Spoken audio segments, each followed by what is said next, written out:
Oh boy, if anyone has seriously watched all my videos, they deserve some kind of reward. I'm not sure what, but that's a lot to swallow. Here's another one. Yeah. So stoichiometry, we've been studying it a little bit now. We know about comparing grams and grams. You really can't do it. So we compare moles to moles and convert grams to moles and moles to grams, yada yada. But what about a gas? Gases are so flexible, as we studied way back in chapter, I forgot what, with the PV equals nRT and stuff.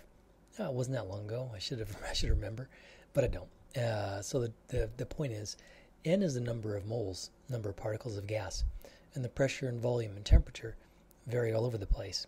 So if we have some kind of handle on the pressure, volume, temperature, the gas constant is given, then we can certainly figure out the number of moles.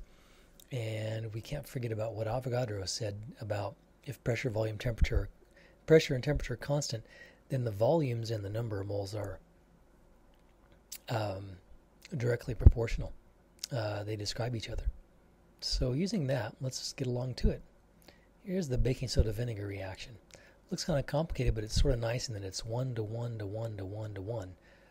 1 mole of baking soda, sodium bicarbonate, 1 mole of vinegar, acetic acid, gives 1 mole of sodium acetate in water, and 1 mole of water, and 1 mole of carbon dioxide gas.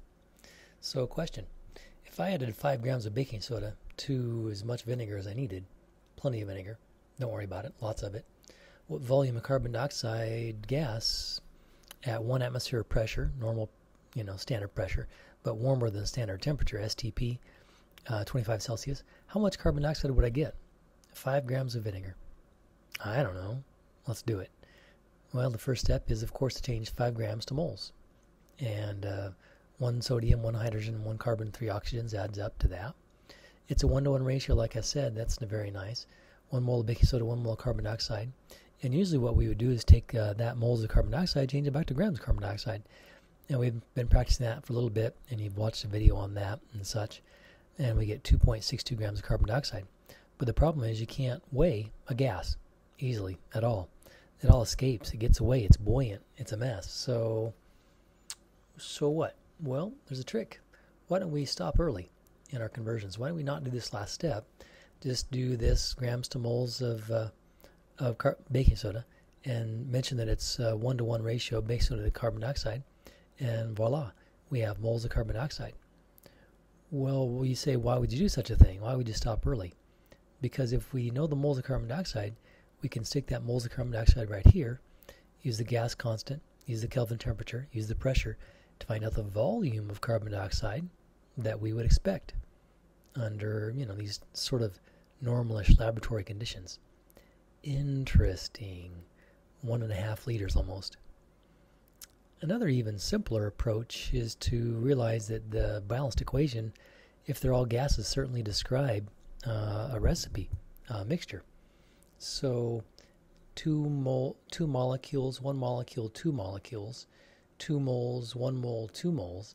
But since it's a gas, and Avogadro said, how about 2 liters, 1 liter, 2 liter, or 4 liter, 2 liter, 4 liter, or a 300 milliliter, 150 milliliter, 300 milliliter. As long as this is twice as much as this, and similar for this, and this is half of this, we're all good to go. It doesn't even matter what volume units I use. I could use milliliters, liters, gallons, pints, quarts, whatever. So that's an important realization. Keep in the back of your mind, it's such an easy question, I rarely ask it. All right, so moving along then. What if I had 3.5-ish grams of hydrogen gas? And I wanted to know if I burn that hydrogen gas, how much water vapor I would get at standard temperature pressure. STP for a gas is standard pressure is 1 atmosphere, standard temperature is chilly, 0 Celsius, 273 Kelvin. So standard temperature, standard pressure. Take my grams of hydrogen, change it to moles of hydrogen. 2 hydrogens, H2, and it's a 2-to-2 ratio. I know, 1-to-1, why bother? But I go ahead and write it out anyway because I'm reminding myself that 2 moles of hydrogen create 2 moles of water vapor. So the 1.73 moles of water vapor, H2O, goes right here. And lo and behold, 38.8 liters. Wow, that's a lot of water vapor expected. Of course, if you're just burning this hydrogen in the open air, in the laboratory or something, it would, in a controlled way, so it was safe, it would just escape into the room, and you couldn't do much with it. But anyway, good exercise. Another example. Here's solid nitrogen triiodide. It's kind of a touch explosive. You bump it, and it goes kabang. It wants to make nitrogen gas and 3 moles of iodine gas vapor. It's so warm. This is a purple vapor, purple haze that rises up above the cool reaction. Maybe I can show it to you in class sometime. 1.73 grams of nitrogen triiodide decomposed in this way. What volume of nitrogen and what volume of iodine gas are produced? Let's assume, room temperature and normal pressure. I don't know. Let's do it. Similarly, just like what we've done before, I took the 1.73 grams of Ni3, which was given to me. Look how heavy nitrogen triiodide is. The iodine is very heavy. 394.7 grams per mole. Looking at the balanced equation, 2 moles of Ni3, 1 mole of N2. Is that right? Yeah. 2 moles of this give 1 mole of this, and also 2 moles of this give 3 moles of iodine. That's a lot of iodine. And so I end up with 2.19 millimoles, small number of moles. Put that right here. Gas constant, Kelvin temperature, standard, excuse me, standard temperature, and 1 atmosphere pressure. And voila, small number of liters, but 53 milliliters. Much more, actually, iodine created. And that is to say, start the same way we did, change grams to moles, but this time take the moles of Ni3, 2 moles of that, to 3 moles of iodine. So I'm expecting 6.57 millimoles of iodine. And gas constant, Kelvin temperature, pressure, and I should really check this math. Does that make sense? This liters is larger than the other liters. Yeah, I guess so. Simply because my mole ratio is not 1 to 2, it's 3 to 2. Yeah, I'm making more moles of gas, more moles of iodine gas, and the volumes are proportionally larger. I have 3 times more iodine than I do of nitrogen gas. I'm just analyzing this mentally to make sure I didn't screw up. 3 times more of this than this. Yeah, that's right. All right, cool. Interesting. That all works out. Alrighty, another example. Let's decompose some water with electricity. We put electricity through water. It breaks down into the 2 gases, hydrogen and oxygen. This is just the reverse of the explosion, where I take oxygen gas and hydrogen gas in a balloon and blow them up. So if I could decompose 2 milliliters of water, that'd be actually quite a bit of water to decompose. 2 milliliters of water, the density of water is 1 gram per milliliter. So that makes it easy to say, well, 2 milliliters of water is 2 grams of water. So I have 2 grams of this. How much oxygen am I going to get? Oh, that's what I said right here about the density of water. So 2 milliliters of water is 2 grams of water. But I could go all the way with my 3-step conversion. Grams to moles, moles to moles, 2 moles of water, 1 mole of high oxygen gas, moles of oxygen, grams of oxygen. But why? Because no need, because you can't weigh the oxygen anyway. So I stop 1 step early, and I find out the moles. I cut this one out, and I just stop with my second conversion factor, getting moles of oxygen.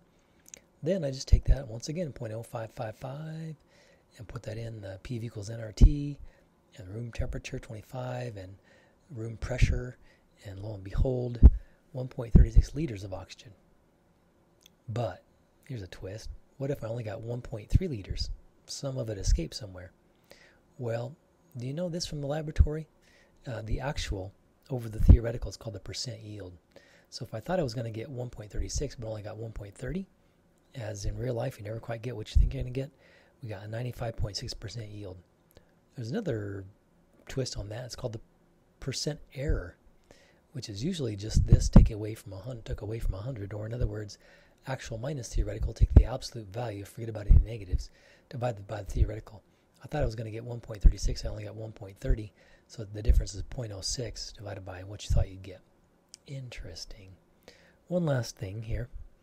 Collecting a gas over water. Some old-fashioned, this has been done for hundreds of years.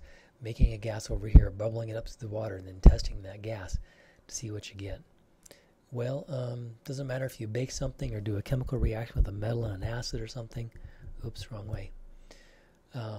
Whenever you bubble it up through the water, the warmer the water is, the more that water vapor gets up in the air. So here's the gas I'm collecting, maybe hydrogen gas in this cartoon, but I'm also bubbling up some of the water vapor along with it. The warmer the water, the more water vapor makes it up into that chamber. And so what we really have to do is subtract that water vapor pressure from the pressure we thought the container was at, so that we're only analyzing the gas in question. So usually room temperature is about 23, 24 millimeters of mercury, torr, of water vapor pressure, when we're supposed to subtract that from the total pressure given to us in the question. Imagine an unknown gas collected over normal temperature water. A little bit, we're up in Salt Lake City, so we're higher in pressure, lower in pressure than 760, and my volume of gas I collected. I analyzed the delivery container. It lost a little bit of mass, almost a gram of mass. And so let's go ahead and do our manipulations on that. What's the molar mass of the gas? Well, here's my pressure my container was in Salt Lake City. Subtract away the vapor pressure of water to dry it out, to say let's get that water out of there. Divide by 760 to change to atmospheres. 600 milliliters is 0.6 liters, gas constant, and Kelvin temperature. Voila. Oh, I should have written moles in back of that. Oh, here I did. 0.0217 moles of dry gas. And it's dry now because I subtracted away the water vapor pressure. And the last trick is just to say, well, let's compare grams to moles. The grams were given to me. They weighed that. The moles I determined with PV equals nRT. And voila, 44 grams per mole. Could be carbon dioxide. Carbon dioxide is a very famous, common gas to make, so I'm guessing it probably was carbon dioxide. They didn't say, though. Another interesting equation that's worth looking at sometimes is the molar mass and density equation. Although you can derive it, so it's not that big of a deal. I see P. I'm missing the V in the, there's the molar mass. Somehow the molar mass has been derived from the, number of moles in the volume, and the density is all wrapped up in there as well. I'm not going to take time to derive it, but let's see how it's used. What if I want to think about the density of sulfur hexafluoride at normal temperature and pressure? Not standard temperature, but normal benchtop temperature. And the SF6 is a heavy gas. It weighs 146 grams per mole. So what I do with that is the 146 is the molar mass. I'm curious about the density. That's a constant. That's the temperature. That's the pressure. So I just rearranged a little bit to find the density and the molar mass and the pressure and the temperature and the gas constant. Almost 6, I rounded off to 2 sig figs, is 6 gram per liter, as compared to air, which is usually 1 gram per liter, 6 times more dense. If you hold a balloon of sulfur hexafluoride in your hand, it feels super dense, like a lead balloon. Well, proverbial figure of speech. As compared to helium, which is very light, which is only 0.16 gram per liter. Alright guys, thanks for watching. I will see you in class.